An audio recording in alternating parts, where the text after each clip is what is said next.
जी नाज़रीन, इस वक्त हमारे साथ MNA पाकिस्तान तहरीक इंसाफ खुर्रम नवाज़ साहब मौजूद हैं। उनसे बात करते हैं। खुर्रम साहब, अस्सलाम वालेकुम। जी वालेकुम। खुर्रम साहब, 3 साल से ऊपर का अर्सा हो चुका है आप लोगों की हुकूमत को, लेकिन जो ग्राउंड रियलिटी है, जो आवाम है, वो बहुत ज़्यादा तंग है, परेशान है, स्पेशली गरीब तबका जो है। क्या अब तक आप लोगों ने डिलीवर किया और आवाम को क्यों अब तक आप लोग मुतमईन नहीं कर पाए? देखें जी, ये तो आपका क्वेश्चन है। मैं हल्के में होता हूँ और अल्लाह का शुक्र है कि मेरे हल्के के अवाम बिल्कुल मुतमईन है। ठीक है, जो एक इशू है महंगाई का, वो ना सिर्फ पाकिस्तान में है। इस वक्त अगर आप दुनिया के किसी भी जो तरक्की याफ्ता ममालिक हैं वहाँ पे भी जाएं, वो कोविड की वजह से जो मुश्किलात हैं वो पूरी दुनिया मसलन कौन सा मुल्क, कौन से ममालिक? देखें, आप यूके चले जाएं, अमेरिका चले जाएं, किसी भी मुल्क में चले जाएं, लोग मुश्किल में हैं, लोगों के बिजनेस तबाह हो गए हैं क्योंकि लेकिन आम जो गरीब शख्स है, जो गरीब मजदूर शख्स है, वो बिजनेस नहीं चलाता। उसको तो 3 वक्त की रोटी चाहिए, उसको तो बिजनेस से कोई ताल्लुक़ नहीं है। देखें, जब बिज़नेस नहीं चलेगा तो वो मज़दूरी कहाँ से करेगा, वो कहाँ पे जाएगा?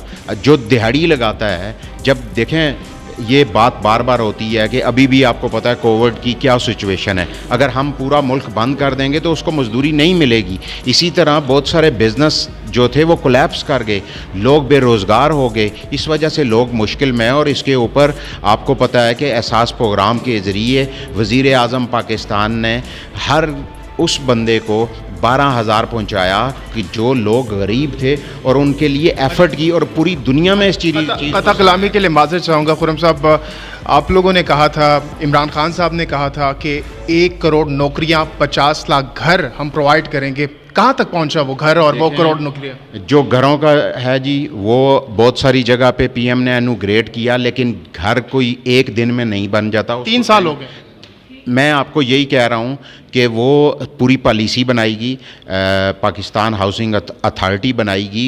इन चीज़ों में टाइम लगता है और बहुत सी जगह पे एनुग्रेट हुए। अब तक क्या, अब तक उसमें पहले मुझे जवाब देने देंगे जी जी कि बहुत सारी जगह के ऊपर एनुग्रेट हो चुके, वहाँ पे काम शुरू है, और इंशाल्लाह वक्त के साथ साथ ये चीज़ें उनको डिलीवर होंगी।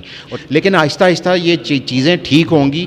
ये तो पीएम का विजन है, और उस विजन के ऊपर अमल दरामद करने के लिए कितना वक्त मज़ीद दरकार है आप लोगों को? नहीं, ज़ाहिर बात है जी कि उसके ऊपर पीएम लगे हुए हैं, इंशाल्लाह कोशिश कर रहे हैं, और हमारी पूरी जो टीम है वो इसके ऊपर काम कर रही है। अगले 2 साल में कंप्लीट हो जाएगा इंशाल्लाह। ये सारी चीज़ें अगर कंप्लीट ना भी हुई तो एक रोड मैप दे दिया गया है, उसके ऊपर जब ये काम चलता रहेगा तो लोगों को इंशाल्लाह ज़रूर सहूलतें। आखिरी सवाल, जो बयानिया आप लोग लेकर चले थे, अब जब दोबारा से आप 2023 में अवाम के दरमियान जाएंगे, क्या लोग आप लोगों को आपसे पूछेगी नहीं कि आप लोग जो बयानिया, जो बराबरी, जो मेरिट, जो रोज़गार, जो आप लोगों ने घरों के वादे किए थे, वो उस पर आप किस हद तक मुतमईन कर पाएंगे आवाम को? देखिए जी, जब हम आवाम के पास जाएंगे 2 साल के बाद, तो आप इस चीज़ की फ़िक्र ना करें। हम इंशाल्लाह आवाम भी मुतमईन है और उनको मुतमईन करेंगे भी, क्योंकि आवाम को इस वक्त नज़र आ रहा है कि वज़ीर आज़म पाकिस्तान कि ना कोई वो करप्शन कर रहा है, वो जो कुछ कर रहा है वो पाकिस्तान की आवाम के लिए कर रहा है, पाकिस्तान की बेहतरी के लिए कर रहा है, और पाकिस्तान की आज दुनिया के अंदर वज़ीर आज़म इमरान खान की वजह से इज़्ज़त है।